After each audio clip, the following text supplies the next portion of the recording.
I run the company behind Kikizo.com, which is an online entertainment destination. We get to go to shows like E3 in Los Angeles every year, and also Tokyo Game Show, which is really cool. But I'd have to be a bit cheesy and say that probably the best aspect is constantly publishing, all of this news and stuff that a lot of the time is, really exclusive and no one else has it, and that's a great feeling. And getting feedback from the users about it all is really cool, and then watching the magazines try and catch up every month can be quite amusing. And because Kikizo does a lot of video content for the users that they can download as well, there's quite a lot of video editing involved. So it does take quite a lot of juggling of all these different skills, but as long as you're prepared to put the hours in and work really hard, you can definitely come away with a really good brand at the end of it. It's been a pretty solid year for Sony this year. They have taken some brave steps to announce pricing and launch details. You'll have your basic version, which will come with a 20GB hard disk. That's going to retail at about €500 and $500. Is the PS3 going to be really capable of the mock-up demos that were shown last year? The answer is kind of no, basically. The games look pretty similar to what we're seeing on 360 since last year. There's a bunch of high-quality software, and a lot of third parties are showing some cool stuff, but I think they're saving their real big guns for Tokyo Game Show later this year. Yet under the facelift, the show remains the same as three experts and Adam Doree chew over the big topics of the gaming week. Doree, is this going to sway anyone? HD, Blu-ray, DVD, it doesn't really matter anymore. Everything's digital. It's all going to be the same in a couple of years anyway, I guess.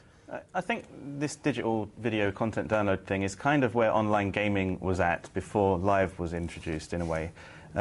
But in terms of the vision that's been presented and the structure of the service that's already in place, I don't think there's much question that Xbox does have the best sort of current thing for downloading movies and stuff like that. But also don't forget the Play TV that's on the PS3 as well. I mean, it's not strictly video content download, but it sort of acts as a Sky Plus box, if you like. You can watch and record and do the whole, Paul's Live TV. I mean, that's a very interesting point. Are the consoles inevitably, over the course of time, going to start encroaching on Sky and Virgin in the multimedia sphere? When you look at TV shows, for example, and you look at the impact that BitTorrent has, and a recent statistic I found out is that globally, as many people download your average TV show on BitTorrent as watch it in the US on, what do they call it, TiVo.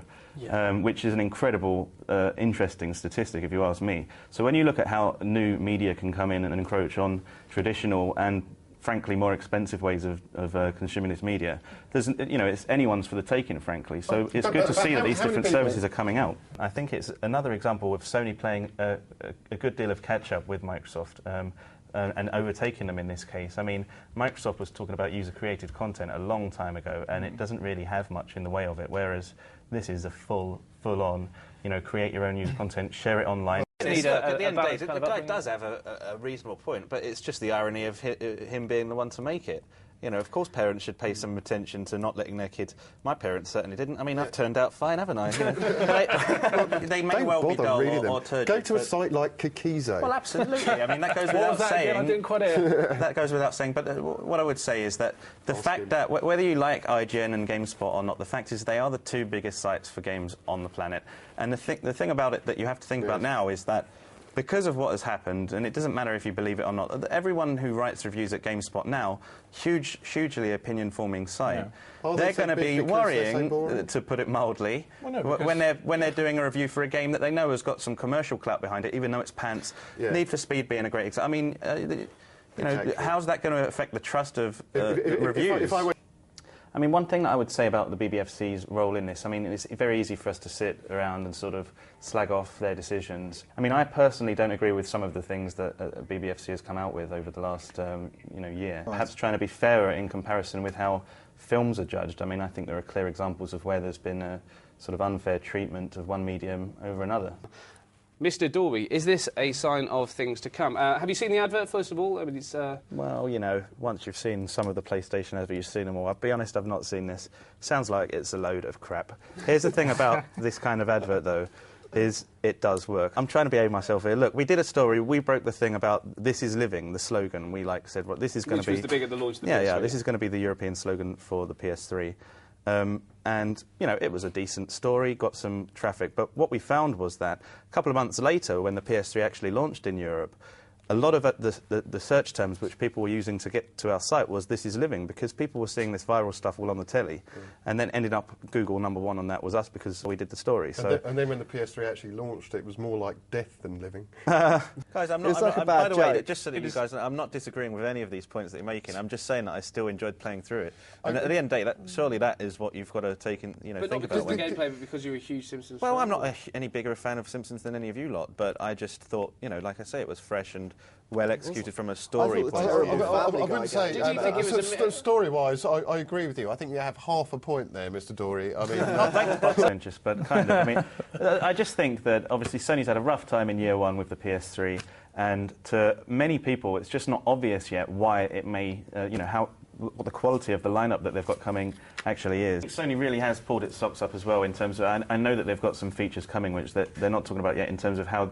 the overall ease of use of certain online features is going to improve soon. Sony, I think that it's had time to sort of look around and go like, what do we actually need to do to improve the service here, and the improvements are going to come. So that's a good source. I mean, in fact, even retailers base how much units of games they're going to buy in based on those stats. But the thing is that those sites are predominantly aimed at hardcore gamers, whereas a lot of people buying games aren't. In truth, they're the only people who are going to be betting on this market. Need for Speed wasn't on there in the first place, and then it was because someone put money on it. Correct. So, yeah. Absolutely right. And the first person who put the money on it, of course, made a fortune. what it is, it's a machine Where's that your tells you sense you're of a bad fun? singer. We're professionals here. It doesn't matter if we personally can sing it or not. We're here to say if people who like SingStar historically, you know, if this new version warrants a purchase from them or not. Yeah, it's our job to review games might with they be? SingStar rating. Well, the millions of people who've bought it. I mean, it's a great selling product here and in the States. Well, Doree is chomping at the bit, so let's hear what you've got, Doree. I did do a little bit of homework on this one. This is actually off of Game Rankings. I just looked at all of the Go on, what Wii we games. There's basically 17 Nintendo-produced games for the Wii that have been ranked on Game Rankings. The average is 80%, the average review score, which is quite high. And there are 76 third-party games for the Wii, and the average score for that is 66%. So straight away you can see that obviously there is a point here. But that's actually not that unrealistic of a thing to say. Yeah. I mean, if you take something like Wii Fit and combine the actual PR budget with the marketing budget, it's absolutely enormous. But PR, of course, costs a lot less than placing advertising, so it depends where they place that emphasis. Yes, true. Well, there was a sex in Viva Pinata 1, it just was done in a different way, wasn't it? It was romance, and it was all very tastefully done. It wasn't erotic, really, was it? I mean, It was to me, Ellie. But it was just like Paul Val said earlier out there. He said, I think that's a few careers down the toilet then, but that assumes that you already had one.